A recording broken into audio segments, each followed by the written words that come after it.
iki ora kena nyuwara kok mah ndhisiki nek dhisik iki yo iso ngaso. Ya sakmu ae dhisik ki ya oleh-oleh nggon. Ya kaya ya ora ana aran siji apa Bagong. Nggih syukur ora. Mangke wilujeng sedaya. Heeh. Lah kowe padha slamet. Apa padha mawon? Kaya ora pangsulane wong dipagekke kayu. Padha mawon.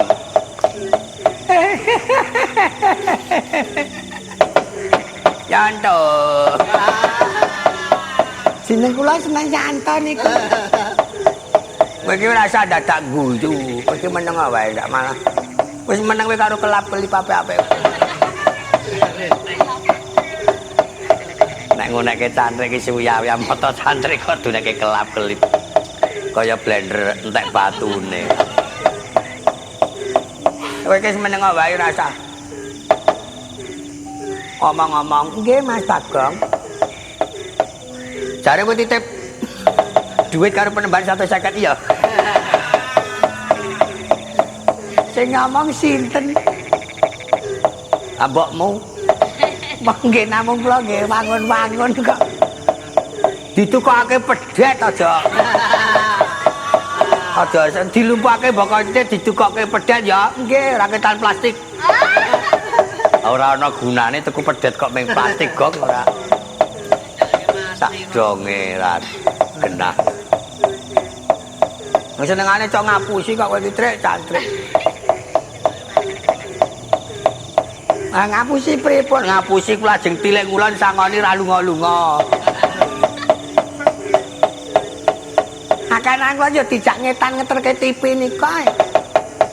Ki mboten sias mulan kula.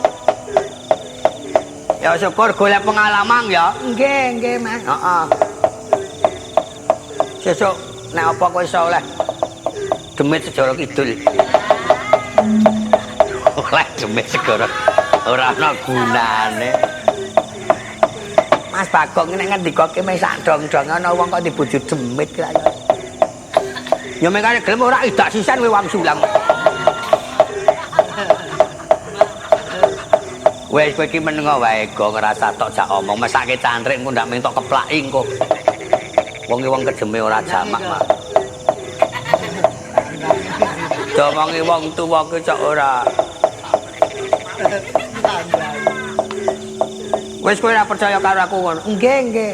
Amusuh karo Tukijo kowe. Ratu Traju Tresno iki. Anggepe. Ratu Traju Tresno kaya angku iki kaya sinuwun Prabu Setijo. Amne Setijo Tukijo. Mengko to ngger putuku Angka Wijaya. Sakwise bisa nyelani gunemane Bagong. Ingkang perlu aku bakal pitakon paran kang dadi darunane katitik nggon sira sowan kok bene kelawan adat.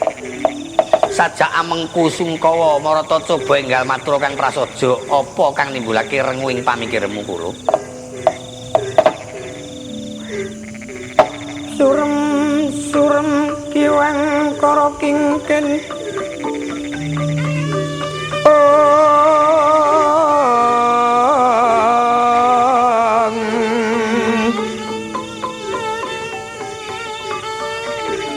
Lir mangus kang layon ilang sirna denya memanise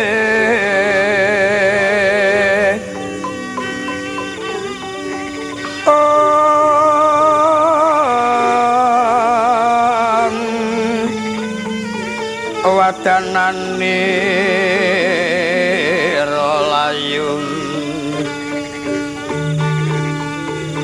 kumalku cemranyo mratani mring sariranipun mleten nyolutira kawang-wang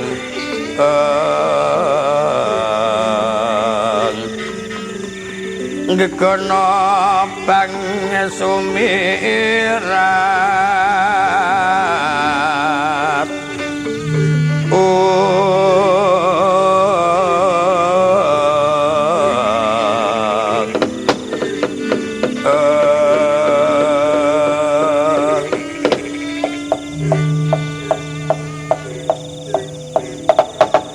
sababe kok dadi banjur manca rawat manca dirasa durung nganti matur.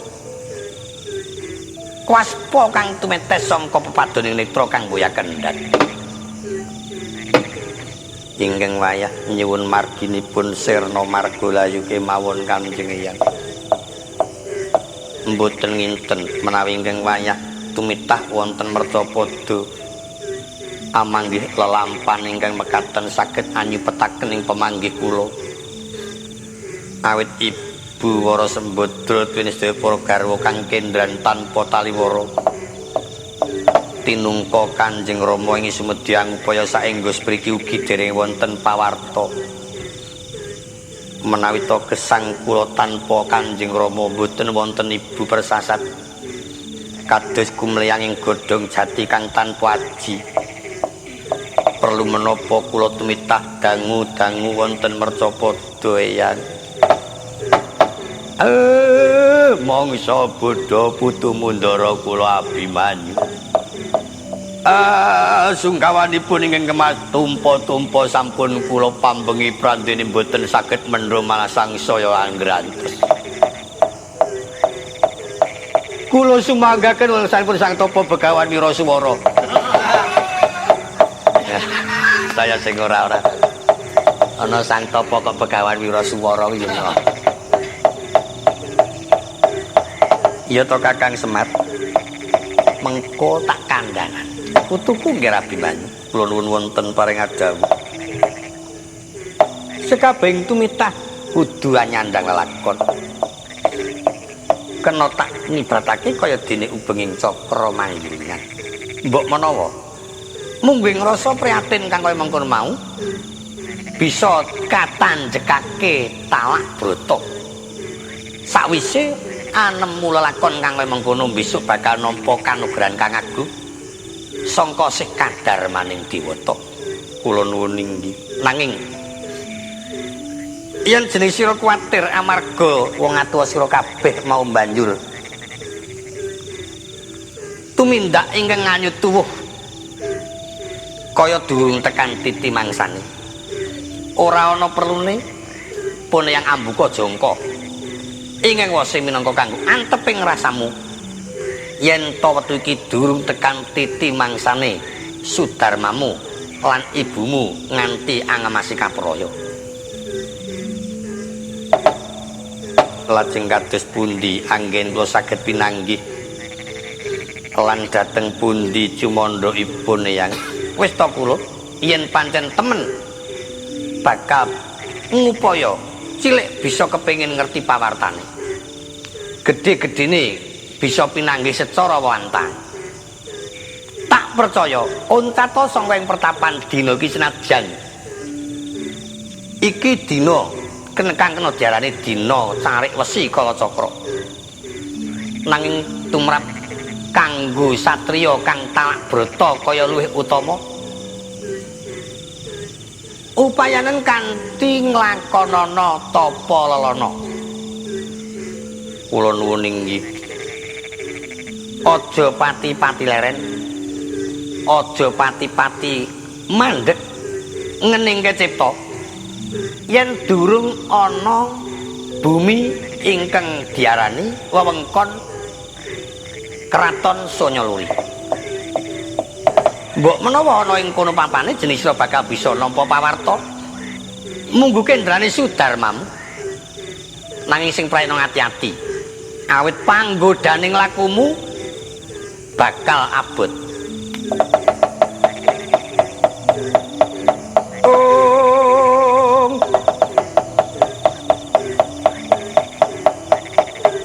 Nektra lir salira tunggal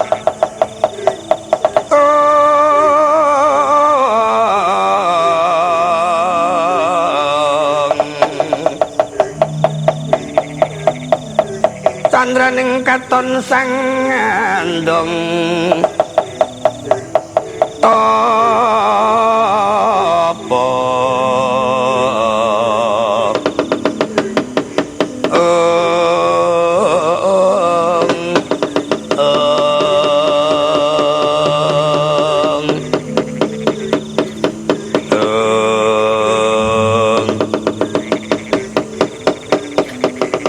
Kanjeng Hyang sampun dawuh.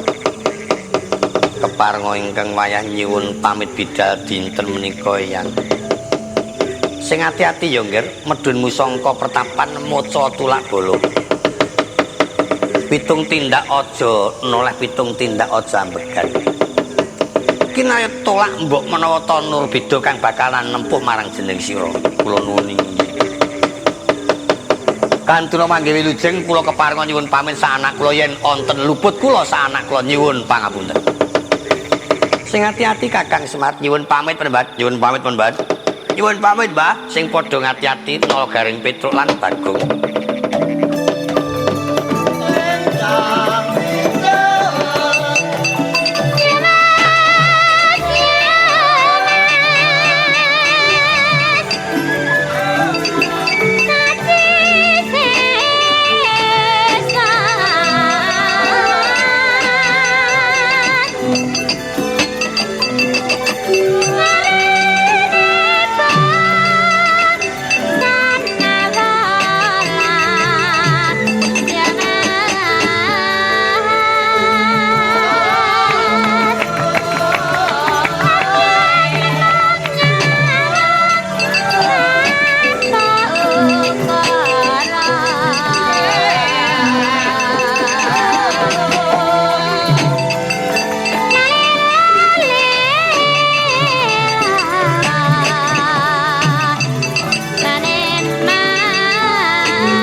babang sineng kang wali sandang walikat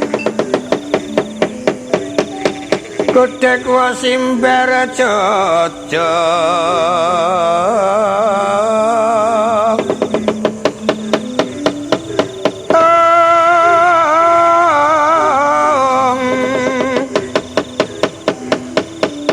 uang malang wentes nyogang asir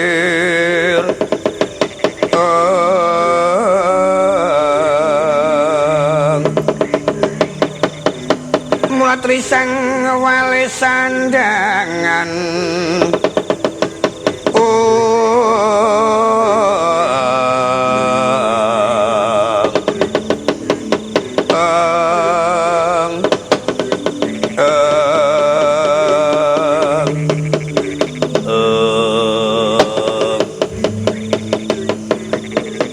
Koko Prabu kula Yayi cobi kula trindang utogok menapa menika ingkang sebat ngerdi nggiri sarangan. Gok. Gok. Turu Gok, mboten. Iki agi mlaku aja turu. Nggih. Mengko ngaso mengko. Nggih mangke.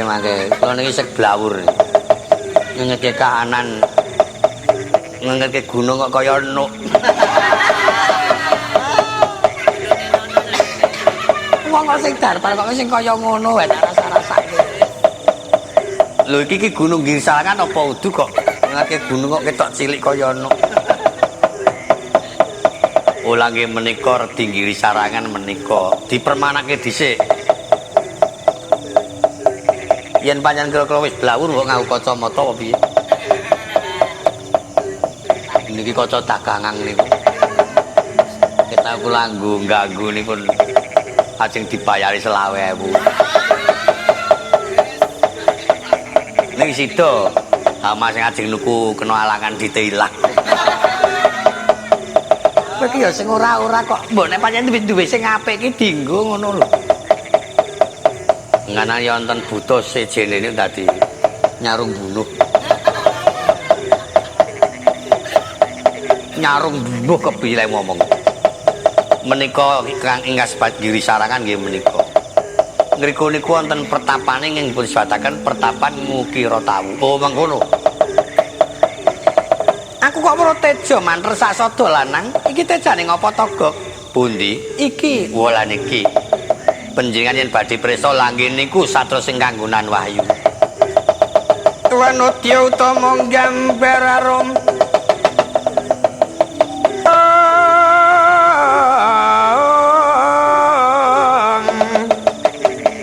Gambar arum sangaku sumo. Ya tal mawur madu bronto.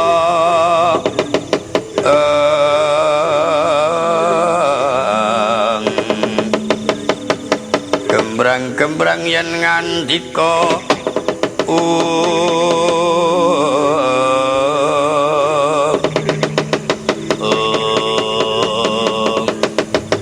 Koko Prabu kados pundi Yayi? Mbok cobi penyang kuwi tindak rumiyin. Dipun buktekno aturipun Togog Catuga Prayogi. Togog, Lun. Melu karo aku, Gok. Nggih, jajah tak prokani.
papake prangguling mungsu bawat bentar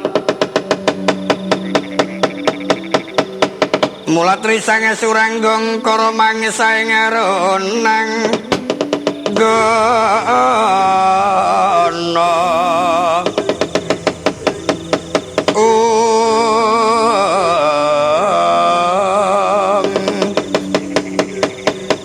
Ronanggono gawe gelar sira wang-wang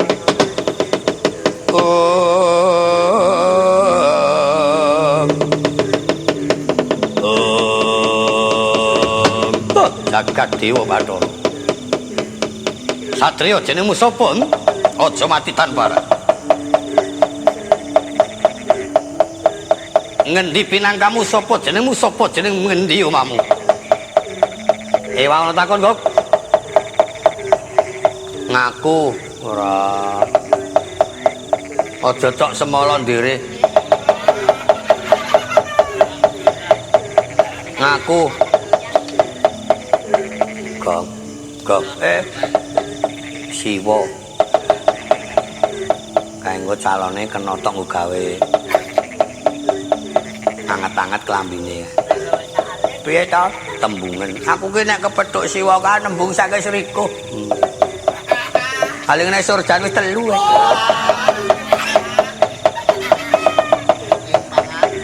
jare siji ket wis 2 piye to katok dawa engko ora sedeng tanggo me angin sing katoke cendak aku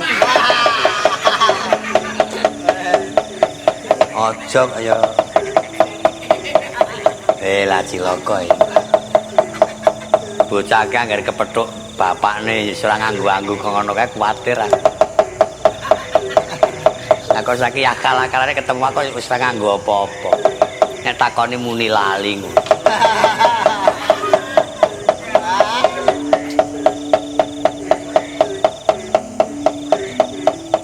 kowe kudu sing ati-ati lho Gong ngene. Wata Gong goleno kapraitnane ayo. Bejane kowe, sing cilaka ki aku kok terus arep njaluk nek le dinane ora kena dienggo. Sama cilobok iket ya lobok kejaba nek aku njaluk iket yo tak walikke. Apike ngono wae, nyilene yo ora balik. Coba. Padha pokoke awake dhewe iki pokoke nggon rombongan pengurisan. Aya ora apa-apa tekate karo wong tua kok ora apa-apa. Iki ana ratu takon ngamplake wong jala getak kaya manuk. Genti kowe ngakon Narendra Sangka ngendi sapa jenengmu? Jong parang pinangkaku. Yen kowe durung tau mangerti aku Prabu Angganadewa. Jenengmu sapa?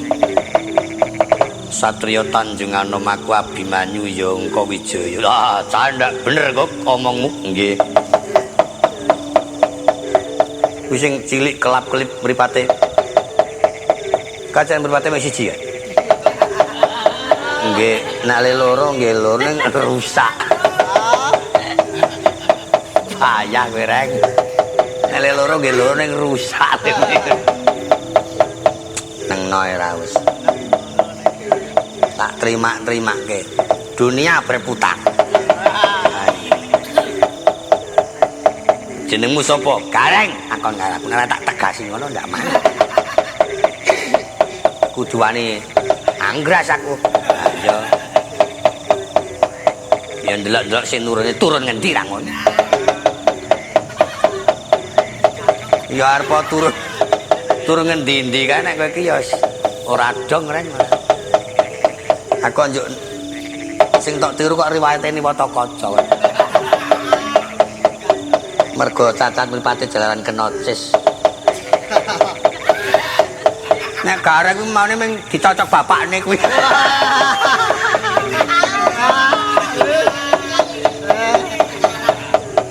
Wah, aku tegel-tegeli bapakne. Gareng ya ora urus. Sing dhuwur sapa? Petruk kantong bolong. Sing mburi dhewe sapa? Nginjen aku. Nginjen aku. Amune Bagong kok nginjen aku. Abimanyu ana paran. Yen kena tak prenggake becik ora sah swala. Dina kuwi manuta karo aku tak boyong ana negara Sanyaluri. Mbok menawa Jawata marengake